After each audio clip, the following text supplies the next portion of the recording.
Bienvenidos al curso de patrones de diseño en software.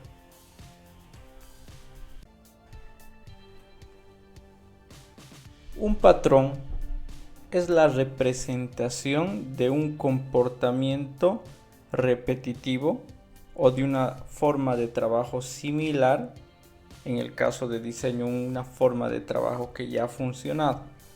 Normalmente esto tiene que ver con soluciones ya probadas para problemas comunes en contextos similares. La industria del software tiene más de 40 años actualmente y todos los días los desarrolladores se han enfrentado y se enfrentan a diversos problemas comunes.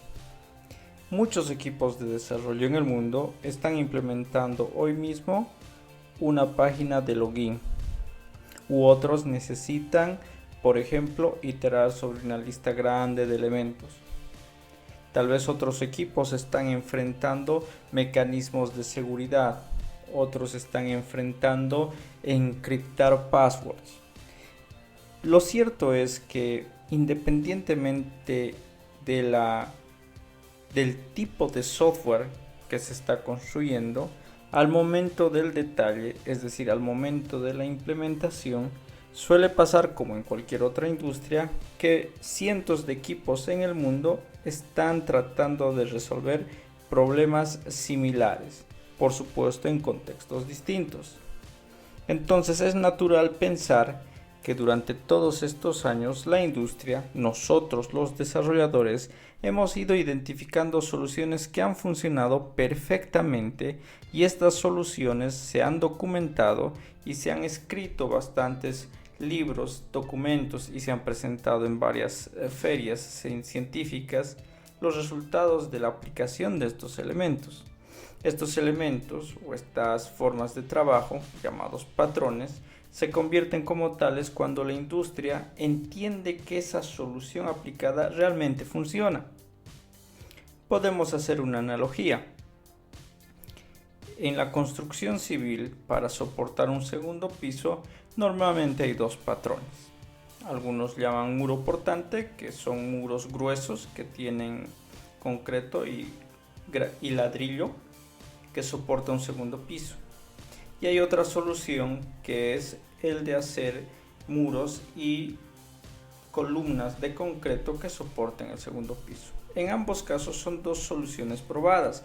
En un contexto de un terreno riesgoso, probablemente el muro portante no es una buena solución, pero en un contexto de un terreno bastante sólido a largo plazo sería una buena solución. Entonces tenemos dos buenas soluciones probadas que se aplican y este patrón nosotros lo podemos identificar en cualquier edificación. Vayamos donde vayamos, siempre nos vamos a encontrar o con columnas o con muros portantes. El hecho de saber de que en una zona hay muchas casas solamente con muros portantes nos puede dar la idea o podemos percibir el tipo de contexto en el cual se ha trabajado. Si vamos a una ciudad con riesgo de terremotos, por ejemplo, seguramente las estructuras tienen estructuras antisísmicas y todas las estructuras antisísmicas tienen una forma de trabajo y una forma de organización que es un patrón de diseño.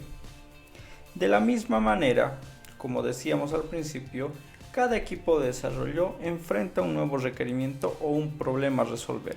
Siendo simplistas, podemos decir que hoy todo el mundo está tratando de hacer una página de login. Hay cientos de maneras de solucionar esto, de hecho una solución por cada desarrollador en el mundo. Sin embargo, se han ido escribiendo buenas prácticas dadas de la experiencia. Por ejemplo, no debes hacer de que el password sea visible, es decir, ofuscar los datos. Debes manejar dos tipos de control. Debes tener el formulario por separado. El formulario debe ser server rendering, backend server rendering, o podría ser front-end rendering. Independientemente de eso, han habido muchas formas de trabajo, de tal manera que hoy en día es muy fácil para los desarrolladores buscar un consejo y decir cómo es la mejor manera de implementar un login. Vamos a encontrar mucha información y de toda esa información van a haber coincidencias. Y de esas coincidencias normalmente la industria va creando como estándares, normas que llegan a ser patrones porque están funcionando.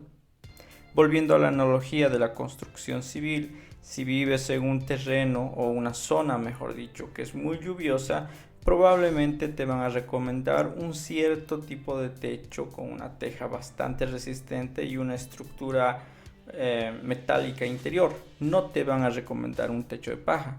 Si bien el techo de paja y esta estructura metálica más techo te van a cubrir de la lluvia, es muy probable que el techo de paja sea una mala solución en términos no funcionales, sino a largo plazo y de mantenibilidad del diseño, de garantizar la calidad del software. Entonces, si existen patrones de diseño para la construcción civil, seguramente los patrones de diseño te dicen: si vas a construir una casa en una zona lluviosa, necesitas utilizar estos materiales y esta estructura en el techo para garantizar la calidad de la construcción. Tienes dos decisiones como constructor: seguir lo que la industria te está diciendo, que de alguna manera y de manera probada te da una solución a largo plazo, versus no enterarte nada de lo que dice tu industria hoy en día y simplemente seguir el instinto o lo que crees que está bien, que al final vas a lograr el cometido de que soporte la lluvia, por supuesto, pero es muy probable que esa tu solución no sea tan bien probada como los patrones. Con esto no quiero decir que no se pueda innovar, simplemente el consejo es que como desarrolladores nosotros debemos estar a la vanguardia y estar atentos de las soluciones que nuestra industria en el mundo están proveyendo a nuestros problemas comunes. Entonces, en general, podemos decir la definición que vemos en la diapositiva, que los patrones de diseño son el esqueleto de las soluciones a problemas comunes en el área de desarrollo de software. Para poder entender y afrontar bien los patrones de diseño, hay una serie de requisitos que todos los desarrolladores deben tener.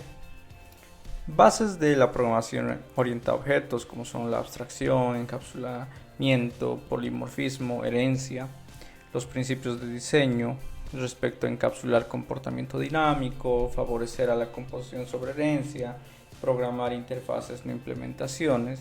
Estos tres puntos están de manera general descritos como los resultados de aplicar los principios SOLID, por ejemplo. ¿Por qué es importante esto? Porque para poder entender los patrones es necesario que haya un lenguaje técnico entre ingenieros para poder identificar con facilidad cada término y cada elemento en su interacción correcta durante la implementación del patrón. Esto por supuesto va a elevar el nivel profesional de cada desarrollador, porque por cada nuevo patrón que tu equipo conozca y se haga consciente de su forma de trabajo, quiero decir de la forma de implementación del patrón, entonces vas a enriquecer el lenguaje que tienes con tu equipo. Me explico.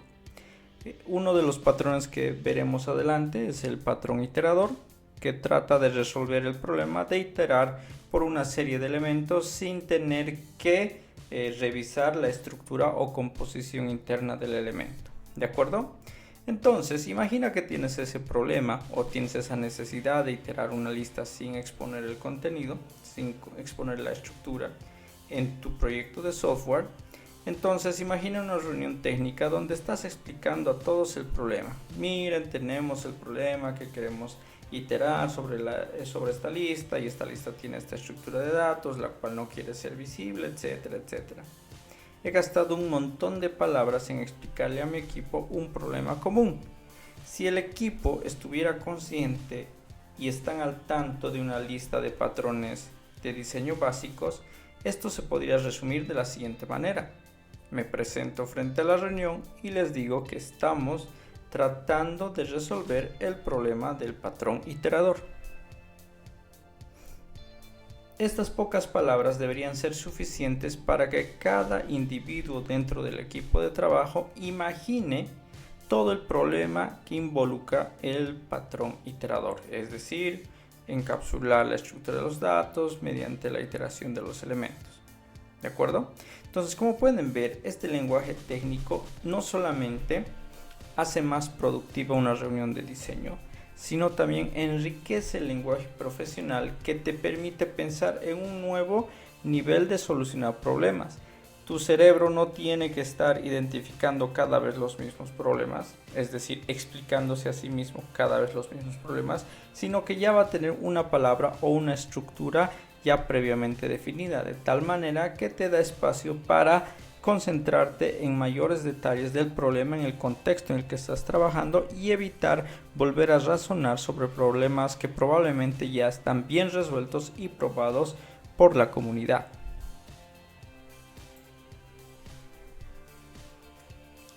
Los patrones de diseño tienen varios elementos, distintos autores y bibliografía lo clasifican de distinta manera. En este curso trataremos los siguientes elementos por cada patrón porque creemos que es una forma pragmática de explicarlos. No necesariamente es la mejor forma, simplemente es puesto a disposición de ustedes para que tengan a mano una nueva clasificación o una forma de clasificación. Los elementos del patrón de diseño se establecerán como nombre. Es un nombre corto, normalmente de una palabra, que describe a todo el patrón en su conjunto. Normalmente está en inglés. Tendremos una intención, que es la descripción abstracta de lo que hace este patrón, sin entrar en un contexto particular. La aplicabilidad, donde se describe los distintos contextos donde este patrón puede ser aplicado. Básicamente tiene que ver con el problema. Trata de decirte si tienes estas características o tienes este tipo de problema en este contexto, entonces el patrón es aplicable. También tenemos los participantes que tienen que ver con una descripción técnica detallada. Los participantes son cada uno de los elementos ya de la implementación del patrón. Pueden ser interfaces, pueden ser relaciones de agregación, composición o clases y objetos normalmente representados en un diagrama de clases. Finalmente, se deben analizar las consecuencias de cada implementación. Si bien los patrones nos garantizan que van a funcionar, no significa que por el hecho de que funcionen necesariamente son la mejor solución para tu problema. Entonces, una vez que se tiene elegido un patrón y si tienes la experiencia suficiente antes de implementarlo, puedes adelantarte y evaluar los efectos secundarios y el costo-beneficio antes de hacerlo. Si no tiene la experiencia necesaria tu equipo, entonces bastará con que lo implementen en una versión simple y a partir de ello evalúen la relación costo-beneficio y por supuesto los efectos secundarios. Esta parte es muy importante para tomar la decisión final de si un patrón X es realmente la solución que estamos buscando o el hecho de impulsar ese patrón dentro de nuestra solución está costando más caro. Recuerden que llegar al extremo de aplicar por regla todos los patrones existentes probablemente te están volcando la torta y estás tratando de aplicar una solución a un problema que todavía no conoces bien.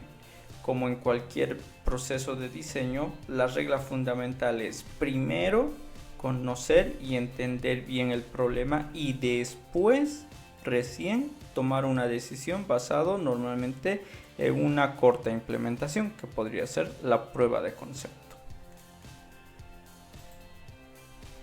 La clasificación ya lo habíamos adelantado en el contenido del curso. Vamos a asumir la siguiente. Vamos a agrupar los patrones por creacionales, de comportamiento y de estructura. A continuación, en el siguiente contenido comenzaremos con los patrones creacionales. Gracias por su atención.